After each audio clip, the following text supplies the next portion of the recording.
Commander Zephic's mandibles clicked in disbelief as the sensor readings flooded across his holographic display. The Kytherian Empire's most advanced deep space archaeological vessel, the Chronicler, had stumbled upon something that defied every historical record in their vast databases.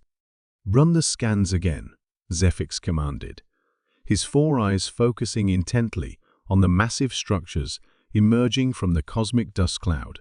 "This cannot be accurate." Lieutenant Vex, a young Galterian with shimmering blue skin, manipulated the controls with trembling fingers. "Sir, the readings are consistent. These vessels, they're showing temporal signatures that predate the founding of the First Galactic Empire by at least 50,000 years." The bridge fell silent, except for the soft hum of the ship's quantum processors. Every member of the mixed-species crew stared at the viewscreen, where 12 colossal warships hung motionless in the void. Their dark hulls bore strange markings and geometric patterns, unlike anything in the known galactic archives. Dr. Nira, the expedition's chief xenoarchaeologist, approached the commander's platform on her insectoid legs. "Commander, preliminary analysis suggests these vessels belong to a species called humans." Zephic's mandibles clicked again, this time in confusion. Humans?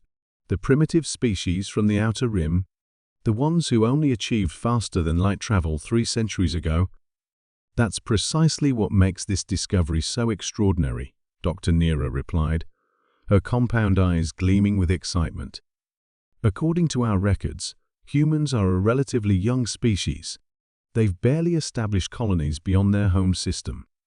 Yet these warships," she gestured toward the viewscreen, "these are clearly the product of a highly advanced civilization."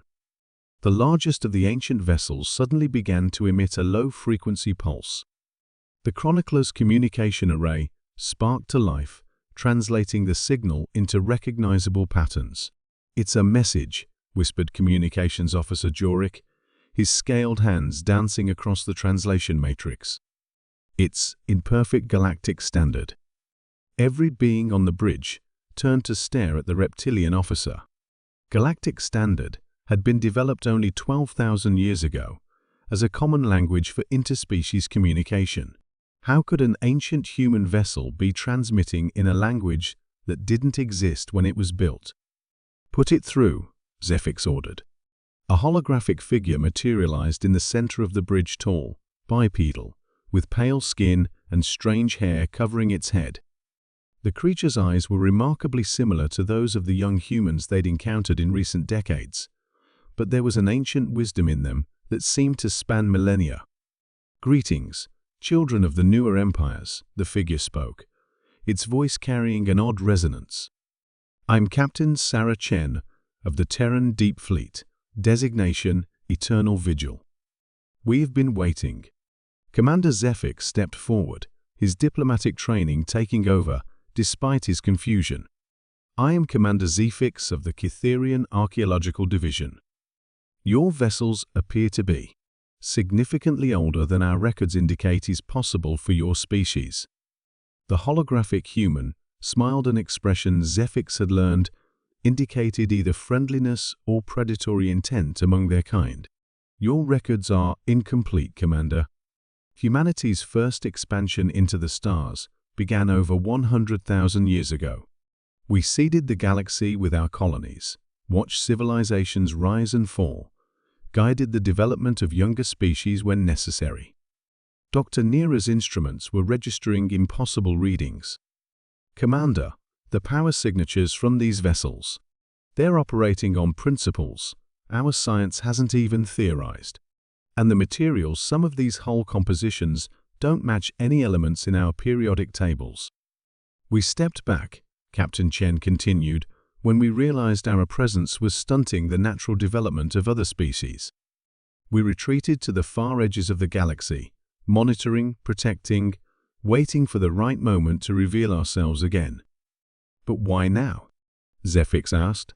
The hologram's expression grew serious. "Because the devourers are returning." The bridge crew exchanged glances. Even the youngest among them had heard whispers of the devourers, legendary creatures of pure entropy that supposedly consumed entire star systems in the early days of the galaxy. Most considered them myth. The Cytherian Empire, the Altarian Federation, the Reptilian Confederacy, all your great civilizations, rose in the wake of the devourers' last retreat, Captain Chen explained. But they were not destroyed, merely dormant. Our long-range sensors detect their awakening in the void between galaxies. Commander Zefix felt his confidence wavering. What are you proposing? An alliance? Your empires have grown strong, developed technologies we chose not to pursue, fostered cooperation between species in ways we never achieved. But you lack the weapons necessary to face what's coming. The hologram gestured, and images of devastating battles flickered around them, massive tentacled entities devouring planets, while ships that looked remarkably similar to the ones now surrounding them fought desperately against the darkness. The Terran Deep Fleet has maintained its vigil for 50 millennia, Captain Chen said. Our ships are armed with weapons that can wound the devourers, but we are few. Your empires command vast fleets and the loyalty of billions. Together, we might stand a chance. Zefix looked around at his crew, seeing the same mixture of awe and terror reflected in every alien face. Everything they thought they knew about galactic history had just been rewritten in a matter of minutes. I will need to contact the Admiralty, he said finally. Of course, Captain Chen nodded. But do not take too long, Commander. Our deep space monitors indicate the devourers will reach the outer rim in 18 months. The galaxy's age of peace is ending. The hologram faded, leaving the bridge crew staring at the ancient human warships that had just transformed from archaeological curiosities into humanity's gift of salvation. In the distance, barely visible sensors detected movement in the cosmic deep, something vast and hungry, stirring after eons of sleep.